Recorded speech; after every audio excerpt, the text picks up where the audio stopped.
दोस्तों, हिंदी सिनेमा में कई ऐसी अदाकारा रही हैं जिन्होंने हिंदी सिनेमा में कम समय में ही ज्यादा नाम कमाया है, लेकिन इन्होंने हिंदी फिल्मों में जितना भी योगदान दिया वो सराहनीय रहा। उन्हें भूल पाना दर्शकों के लिए मुश्किल है। आज हम आपको एक ऐसी अभिनेत्री के बारे में बताने वाले हैं जिनका नाम है तंगुतुरी सूर्यकुमारी।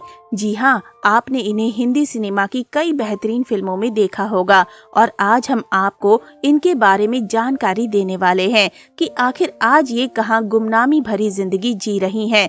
लेकिन उससे पहले हम आपको याद दिला दें कि अगर आप हमारे चैनल पर नए हैं तो चैनल को सब्सक्राइब जरूर कर लें, ताकि हम आपको ऐसे ही तमाम पुराने दौर के भूले बिसरे कलाकारों के बारे में जानकारी लाते रहें। तंगुतुरी सूर्यकुमारी एक प्रसिद्ध भारतीय फिल्म अभिनेत्री, गायिका और प्रख्यात नर्तकी थीं। वो तेलुगु फिल्म जगत में बहुत प्रसिद्ध थीं। उन्हें सूर्यकुमारी के नाम से जाना जाता था। उनकी जन्म तिथि 13 नवंबर 1925 थी। उनका जन्म भारत के राजमुंद्री में हुआ था। उन्हें गायन और अभिनय की प्रतिभा और कौशल विरासत में मिले। उनके चाचा तंगुतुरी प्रकाशम पंतुलु थे। तंगुतुरी सूर्यकुमारी ने आंध्र प्रदेश राज्य का आधिकारिक गीत गाया। आधिकारिक गीत माँ तेलुगु थलगी है। एक अभिनेत्री के रूप में उनका करियर बहुत छोटी उम्र से ही शुरू हो गया था। वो 12 साल की उम्र में एक बहुत प्रसिद्ध बाल कलाकार थीं। वर्ष 1937 में प्रदर्शित फिल्म विप्र नारायण से उनके गायन करियर को समर्थन मिला। फिल्म का एक भाग विशेष रूप से उनके गायन कौशल की सहायता के लिए लिखा गया था। 1961 में ऑफ ब्रॉडवे नाटक the king of the dark chamber में रानी सुदर्शन की भूमिका के लिए उन्हें आउटर क्रिटिक्स सर्कल अवार्ड में सर्वश्रेष्ठ अभिनेत्री के पुरस्कार से सम्मानित किया गया।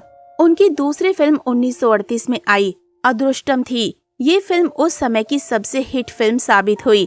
उन्होंने न केवल तेलुगु फिल्म इंडस्ट्री में काम किया है, बल्कि तमिल और हिंदी जगत में भी अपनी प्रतिभा का लोहा मनवाया है।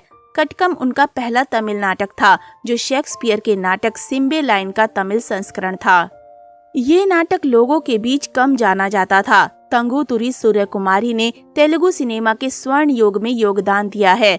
देवाथा और रायडू बिड्डा सबसे महत्वपूर्ण फिल्में थीं, जिन्होंने उनके अभिनय करियर और तेलुगु फिल्म उद्योग के विकास को बढ़ावा दिया। एच.वी. बाबू द्वारा निर्देशित उनकी फिल्म कृष्णा प्रेमा ने फिल्म उद्योग में सबसे बड़ा बदलाव किया। उन्होंने ऋषि नारद की भूमिका निभाई और ये फिल्म उद्योग में पहली बार था कि किसी महिला ने ऋषि नारद की पुरुष भूमिका निभाई हो। इस फिल्म में उनके अभिनय ने उनके जीवन और करियर को गौरव प्रदान किया और उन्होंने इस फिल्म में अपने अभिनय के लिए कई पुरस्कार जीते। उन्होंने वर्ष 1954 में वतन और 1955 में उड़न खटोला जैसी हिंदी फिल्मों में अपनी प्रतिभा का प्रदर्शन किया। दिलीप कुमार जैसे स्टार कलाकारों के साथ हिंदी फिल्म उड़न खटोला में उनकी भूमिका के लिए उन्हें फिल्म फेयर पुरस्कारों में सर्वश्रेष्ठ सहायक अभिनेत्री के लिए नामांकन मिला। उनके गीतों को बाद में ग्रामोफोन और ऑडियो कैसेट के रूप में रिलीज किया गया। वो सबसे मधुर और मधुर आवाज की मालकिन थी। उनकी आवाज ने उनके द्वारा गाए गए हर गाने में सुंदरता जोड़ दी। वो एक देशभक्त और महात्मा गांधी की अनुयायी थीं और उन्होंने अपने कुछ गानों में उनकी प्रशंसा की है। उनके गाने सभी के पसंदीदा बन गए। लोग उनकी आवाज सुनने के लिए कुछ भी कर सकते थे। 1940 से 1950 के दशक में उन्होंने विभिन्न भाषाओं और कहानियों में लगभग 25 फिल्में की।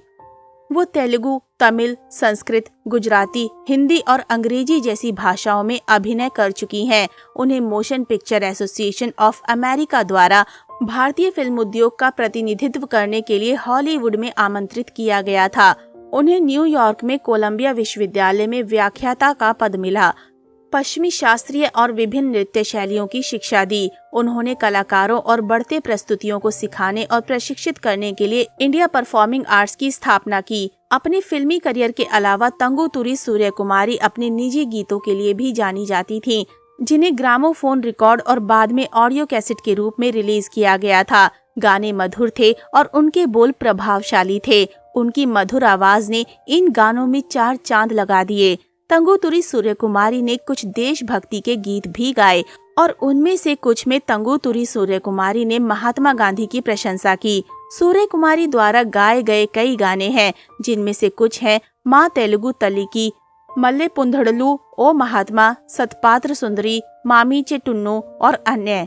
तंगुतुरी सूर्यकुमारी ने महात्मा गांधी के बारे में एक फीचर लेंथ डॉक्यूमेंट्री फिल्म में भी गाया, जिसे एक देशभक्त तमिल लेखक और पत्रकार A.K. चेट्टियार ने बनाया था। रिकॉर्डिंग कंपनियां उनकी आवाज रिकॉर्ड करने के लिए आगे आईं और ऐसे समय में जब ग्रामोफोन अभी आम नहीं थे, उनके गाने हर जगह सुने जा सकते थे। रेस्टोरेंट और आउटडोर कैफे में ग्राहक अगर अपने भोजन के साथ सूर्य के गाने सुनते तो अतिरिक्त भुगतान करते और जब तक गाना खत्म नहीं हो जाता तब तक ट्रैफिक रुक जाता। भारतीय राष्ट्रीय कांग्रेस की बैठकों में उनकी उपस्थिति एक प्रमुख आकर्षण थी और उनकी रिकॉर्डिंग उन ग्रामीण इलाकों तक पहुंची जहां राजनेता नहीं जाते थे। आज भी उनके सबसे प्रसिद्ध गीत माँ तेलुगु थल्ली उनके गृह राज्य आंध्र में सामाजिक समारोहों की शुरुआत में गाया जाता है। उन्होंने हेरोल्ड एल्विन से शादी की। वो एक कवि, एक चित्रकार और एक कुम्हार थे। उनकी उपलब्धियों और अनुभव की कोई सीमा नहीं थी। उन्होंने अपने आकर्षण, मधुर आवाज और प्रतिभा को पूरी दुनिया में फैलाया। दुर्भाग्य से 25 अप्रैल 2005 को उनका निधन हो गया। उन्होंने अपनी प्रतिभा, आवाज और अपने जीवन भर के यादगार योगदान से भरी दुनिया छोड़ दी। तो दोस्तों, अभी के लिए बस इतना ही। मिलते हैं अगली वीडियो में। तब तक आप सब अपना ध्यान रखिए। Bye bye.